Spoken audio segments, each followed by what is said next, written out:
alhamdulillahi rabbil alamin, alhamdulillahi al-mawla al-kabir, alhamdulillahi al-mawla al-karim. Akhi ko ayo musiban imhaqata ya kasudan lati kadnu ishak bi khasatil mutarri walillahi. Ko ayo musiban judo, dulido e suddido. E fasir zunu baji ma baleji winda di kateri madi e fasir hondum ko shifonge ndiam o e faba go tamburo kono walilla hara ko fi alla de wadi da mini kala ko wadita fi yo go weltanom yo andi tane a perdi ala baraji asiki agani hara againa hara karasta wa majana ita e atuti kono ko to fondo benda ka awopino atetta ta hara a perdi. Nambari zunu baji winda surtout ni les pages de zunu baji adeji no winda Muhammad sallallahu alaihi wasallam wako min efasir in zunu baji baleji faba do tambo do yadi rakadi fi Allah yurida la fi Allah harana fi yo on do wadi tanan do yo andi tanan sina dun haray ko min perdu. Chers frères et sœurs, effacez les pages noires de vos péchés déjà rédigés en secourant le malheureux et surtout à cause d'Allah. فبفضلك تنتفع لا بفضولك وبقولك لا بقولك. Kona fitor tawodo ko dewal manga ko dum ko tunna patama wini wi ko busurima an dum ko aya fandedo ma mi wadano ko fondi ko mala andi ba ben be titala ni ci kulin no don be adana lam fidaru ba balare. Regarde de Dieu. C'est fini. Arana no de mahambo wadanda mahalla jabal. Wajabata fain lam tafal. Woso wana di komuti ka naga. Walam tafal nuko wado taja. Sasa jaba ita la karani se gasa ta fus goto wadanta maka dilore ma ne kware mandale no hore. Ajeru wadan hore kwari wadan hore ma fida uda ado amai. Fadifadlika tantafiula bifudulika ko dewal manga do heɓirta nafa ina o bordo barda gonɗini ippen sadaka hulen Allah hara jogi wi jiɓɓurwol hida poddo tout zéro hara ko moƴƴi ala kaɓere ma ɗum nafatama on bordo bardare ma nafatama ko dewal ma ngal nafatama wa bidawlika ko haaluɗa haala moƴƴa waɗɗa kuuɗe moƴƴe moƴƴintinɗa hakkude yimɓe yamiɗa yimɓe waɗi ko moƴƴi ko ɗum ɗon nafirtaɗa laabi ɗumlika wona wigol ko mama soroɓe maari ɓen hino kelɗi menen en ko men ɓe kompaya ururɓe ɓen kompaya ngalla kirtani ururo sile waɗi allah ko suururo zéro menen ko yiɗi karamo ko alfa menen karamo ko alfa naati dina l'islam karamo ko alfa naati dina l'islam bo kono tilka ummatum qad khalat won groupe feƴƴi laha ma kasabat ko baraji ko golli ko mo heɓata wala ɗum ma kasabtum ko baraji ko golluɗon ko ina mettinangol goytuɓe mon ko gonno ina falamane mi wawlay non ɗuno tesade geɗal karamo ko alfa terɗo huwa ko moƴƴi an ururo mo kompaya fiyata woni suururo geru huwa ko moƴƴi mama soro ma goto nafat oni tilka ummatum qad khalat wo groupe ɗo feƴƴide ɓen ko koɓe golli konɓe yoɓe teyoɓe ɗum ko gollo. C'est ça, c'est pas le cas.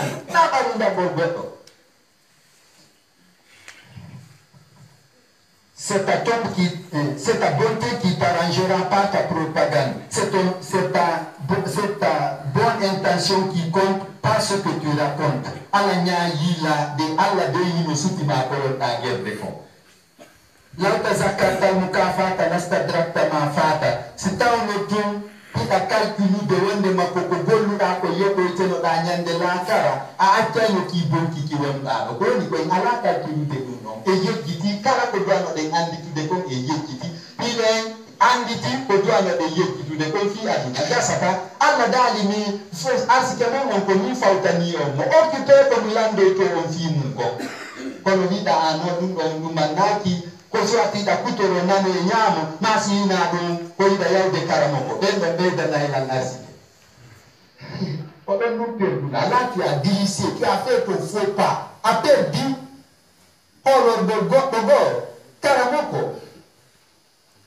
Haji Mamadou de ati taliba de ustaz ami de ko jabana be be windanima bini dina simata kurasi di atambe pele tase de tambe ay do mi fenante à chaque fois de akaba ko abala mi metta kala ko yawa ino da ko tan jonna tan ti Fatima mo am fi wato hu ça.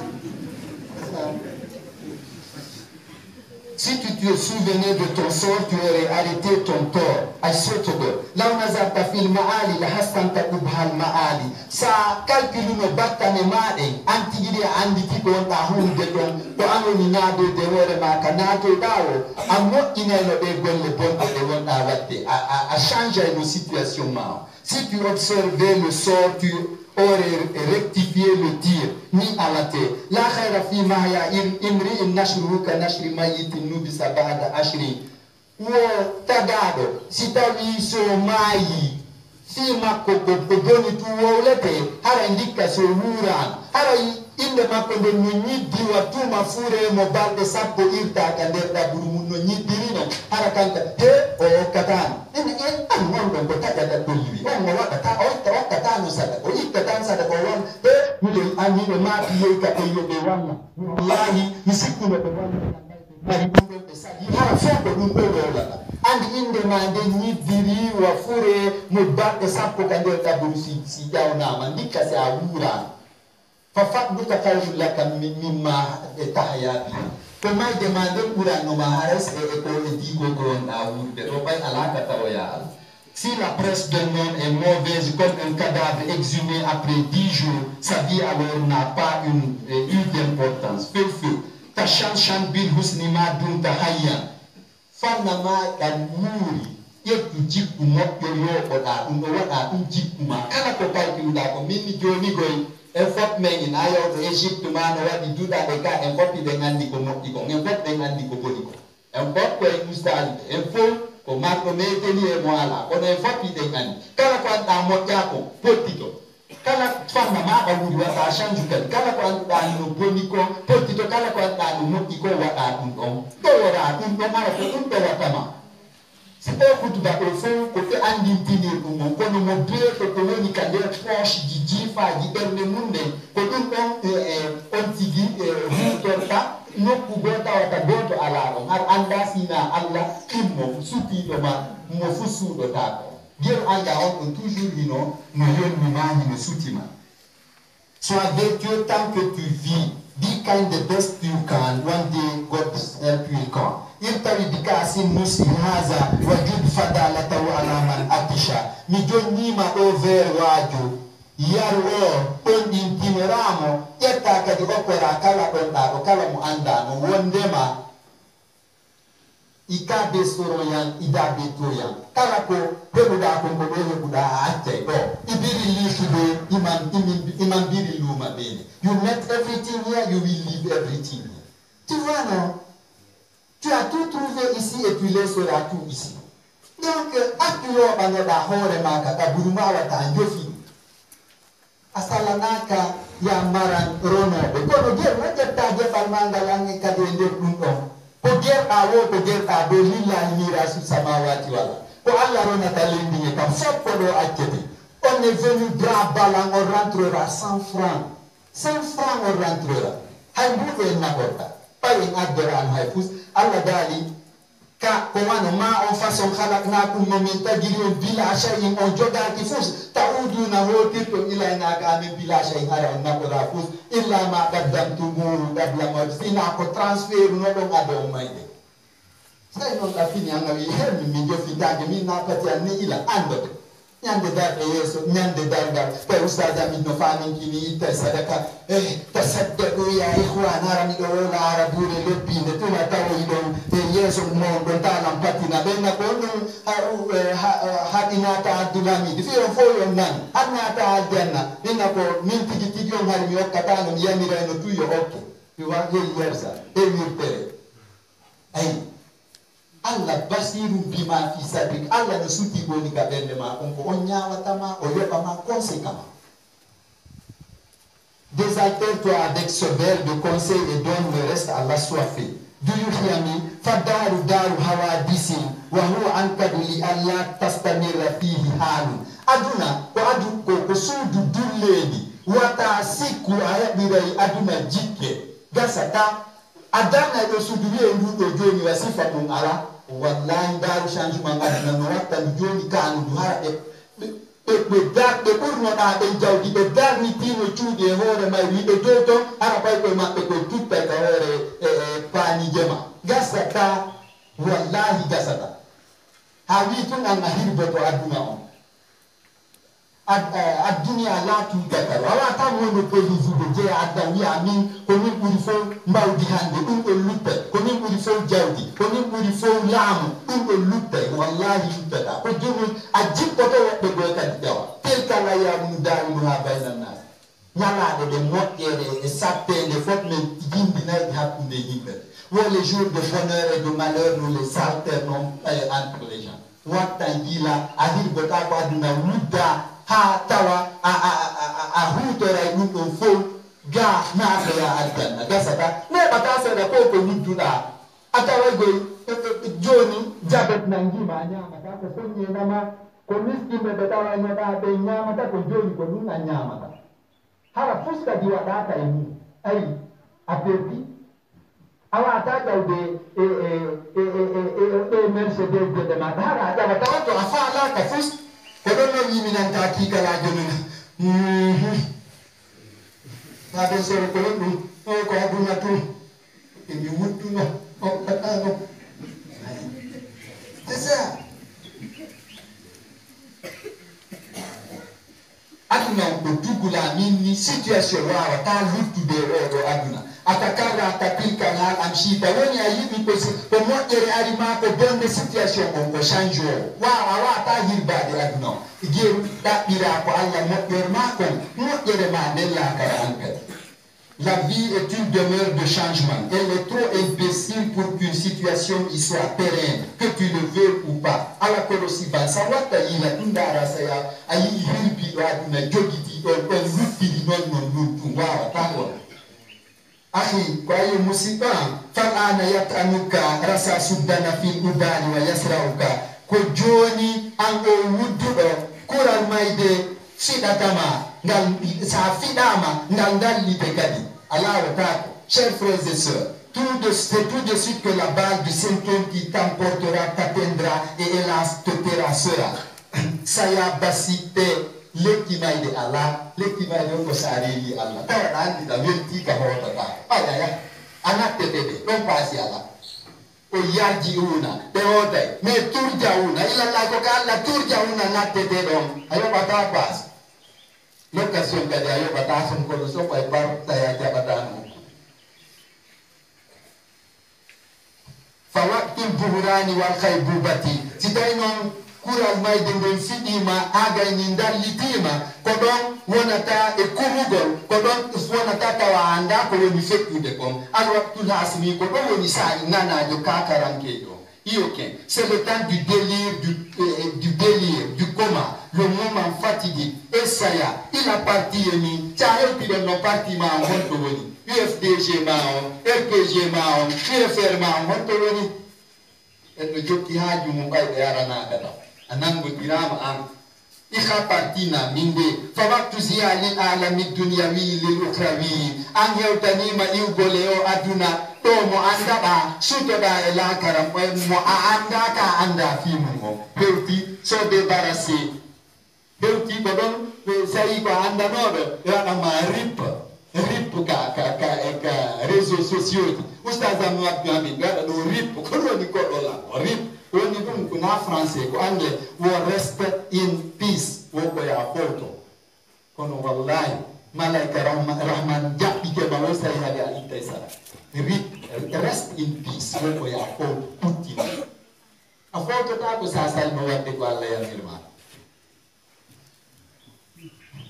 C'est le temps de quitter ce monde d'ici-bas pour la vie de l'au-delà. Tamu dunyara aduna nina ka hode ibara wili wala imani ke voyage mo adata on mon frère famuhimu wa khataru uno non ko sobe ni huldini amasilani amagaku. It's dreadful, brothers and sisters. C'est sérieux, c'est dangereux. Fanazun nafsi musabbibun nahibi al-hashibi ko joni a hitanoma kurangal fiɗinoma dallitama hew pisol tugol wonkiki ko ɗum ɗon noon sabimbinta sowlu moɓolu yimɓe ɓen ntara ika problème bara ika programme bara kana programme ma on boni ila programme bara tiñe mbiɗon si wonkiki sortama joni après toi c'est pas toi baadaka falaysa anta anango pirama.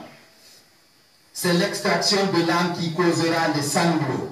Et autant. Al-Ba'du yabkuna wal-Ba'du yatabakauna.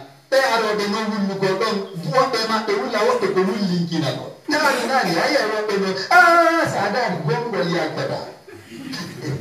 Aysi ko ɓe no wallanoma ko ɓe ɗo wullata Allah acce an mbiya woɓɓe ɓen ko wullinkina ko théâtre. Neniraɓe men ɓe no patiraɓe men no ɓe hacca ɓe tallo to ha sintere gongol heɓata.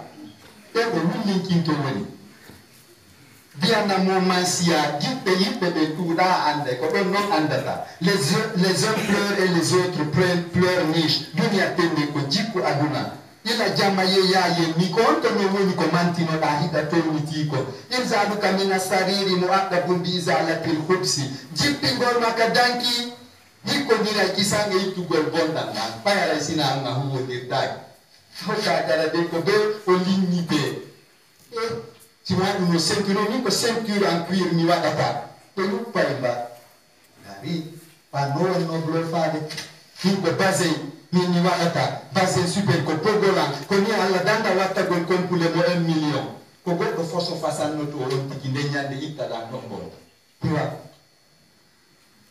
no wakkilo hafiya ko tuɓuttino ya laaga an ko wuddugol yette jallo yaadal tun wonma haɓɓude ta a okkata margol ngol ɓuranima aljanna o. Te descendre du lit sera suivi de ta purification. Hafrun kadrimula e mutaziyinika ndeɓe jasoyato ɗaɓuru on hawra yiɓe no jokkodira e yiɓe makkiyude maga abena wade ka asaru sujudi ka batte sujude wade tiri ko tiri di sebito ya julay Allah dali inna Allah shahidun ala kulli shay Allah wadi no to ko won awade wo ko ma aka ari mo wonde ma mo frasi tiri patta ka yeso ma kana rungu wondu da don gum yonay to do yoni mas da tiri da ka poppi wo ko para sujjay na ri teatro da ka tiri mo ko sebito Allah no honto l'omniscient andu ko woni ko l'omniprésent wonto ka woni wodon de no wata yoni pata de tire haifus malaka no tiruma don do yoni ata de wujeti ya fustan ya hint ero buwa to mangi oro buyi dani orna goddo ta hari o rewata al wallahi o gayna to mangi do tiri patta e makko malaka tirimo hara o gayna ayu décor emba ɗum ɗo joni ko parandene goɗɗo woyelaki creuser la tombe et te chamarer seront en concomitance. Quel linceul, quel pommade, quel décor ko ba kudale ɗum ɗo noon ko kesumde femene nara. It's a new thing ara wonta ɗum ɗo tallitego yiltidiraɗa ɓe waɗay kaki ɗona wadde kaki teli ko ɗum ɗon waɗete ko ɗon ɓe dallidata on tigi a hakkunde ɓe dallitira mo a naggi hirsanki koye ɗum tuma itte jippinaɗa gadan ko ɗon kaki teli ɓe lotata on tigi andi si e fijiri ɗum fi dewal ɓe ngal e pepi ko sama kala wonde nga aduna summa tarkibu wa tasyinu on tuma noon ko embarcador voyage puis l'embarquement et le démarrage imu dari khiyara awonta non ɗum ɗo ikati dena minde titre ma on no joni noon ɓe jaka acci Mercedes wal manga jaka e butu pneumatique ma accay mo ɗo woni coffre fort ma on ɗum ɗon sortama haray ɓe birde konto bade ngara wanno coffre e ɗum saabi coffre fort nene goto ɓe yiitata haalda ɗum ko anayi baba goto ɓen anda en ɗon kadi ko si madal nadditaki so yinga ɓikku goto yiyata ay goto ko ɗum wuttuno maza yarkabu maza yurkabu kon ɗum waɗɗete noon ɓayroti embarquoto ɗon ɗum embarquoto kon to embarquete fal jinazatu tarkabul janaza ko furen ku woni waɗɗade ɗaɓɓe balangaru ɗum ayaturi latin ɗum ko voyage mo goɗɗo yelaki deyni quoi s'embarquera sur quoi? C'est la dépouille qui s'embarquera sur le régulier Nakara Airways. Quel voyage! Imadari Wola. ila na folie mi jawdi di wudu dandi non li walla te do walla ta bay sila magno jaw ko grand docteur de aduna on be nyanda tamahata waruki gainari e na ona ba no Tunisie joni ko Tunisie kadi arsike no uddi na ay maro anaki mo maro menna ko no motonja tanna ko mo Tunisie Allah yarzu man yasha yarzu bi khairi sa joni ko uddi arsike Tunisien de ben uddi ka na da to ono wallahi ti Allah fala man nabude ma fe fusten da damay hunalika tujza kullama fa'altahu bin-nari aw bil-jannati walil-khuldi ko ka fokki tuda no yobe te da kala ko wadi no da ko yobe da aljanna ma yite ko no kana tuda wo ayal tatate nous c'est à toi de choisir mon frère là-bas tu seras payé conséquemment et perpétuellement et molo hadista datani hazal yawm tawsino ni da prepara ni de nyalande do am mon frère la jimmino hayla sala passa a préparer fin de nyalande awo pata donc ça la noite calépide a joni mi je suis occupé le voyage mi le visa expiratina donc sorne to calépide déplacement a préparer ayay andande arante da préparer. Est-ce que tu t'es préparé pour ce jour? Akhibayo musiba subli hazal yawm la tabla imo daro da dankara no da fi prepare ne golde nyalande hara ko modere taw ma habbi ma ton wata woni njo foto. Get up, stand up for this day, brothers and sisters. Va à l'assaut, ne te couillonne point. Azim hafawati kadabirati wasdari wasilataka alwadiati gero hara ayamitaki di zunubaji ma fetudi yawito da nongol ko ngal kole wal man ngal wonta lumdude de wal man ngal wadanga nyande wo yawito ngal ko mawni na zunubaji di wulla wata yejjitu dum don yawito da non de wal man ngal wata wi ade no sorti sobe min bine bi ade etawata joni min mi do jokkindiri julde nden mi taƴi ndir tajulde kono zunubaji ma luttuɗi ɗin crainte bêtise passée minimise ta fêtière classée wa akhtimu takhalluli bi hadisi ibn munfarid li abdullah wa amina radiyallahu anhum kono woni timminirde o khutba ɗo ko hadise muhammadu gueɗal jo bajjo amina e abdallah on. Je clôt mon intervention par le hadith du fils unique d'Abdallah et de Amina, paix et salut sur eux. Tala, Muhammad Maki, Tala, Wende Allah Dadi, Kullu man akhasa ma'ashura, akhastuhu yawma la khawsa illa khawsi. Wo kala fa itta o ma punde Allah fa bo tomo nyande fa bo alasi na fa bo Allah. Yen non tay da e fi Allah gen tay da e ay ko fi ko darmi tama wada tama fus gen mo jere mande bay ko am préparer nante ne wore ma hara men si dai Allah dit que quiconque secourt une personne peinée, je le secourrai le jour où il n'y a de secours que le mien. Allah ma kwa yo job ij'alna mimman yasma'u wa yastami'u waza gerum wa men nano to waju huto ramo asrafuna be fatani be fafu an ya foto na jidum fil jannati min tawati ka aljanna ya fa an nasuluma an saluna barika la wadu barke geda de amende Allah ka mo madine barika bokka muna be la de men asni dum faabo be li bisa ya dal ka ya fiyo be golla ne bi be amen bine di me yidi support our governance for boosting our Guinea. Isa sawena tata nan sabi nyande me wono ikale pide. Subban narafata kala na yandi hibuyur mende mande amen. Agi batuna batane amen hasina mokinde. Anna banyala Kenya bihurmatika ya arhamar rahim ya rabbal alamin.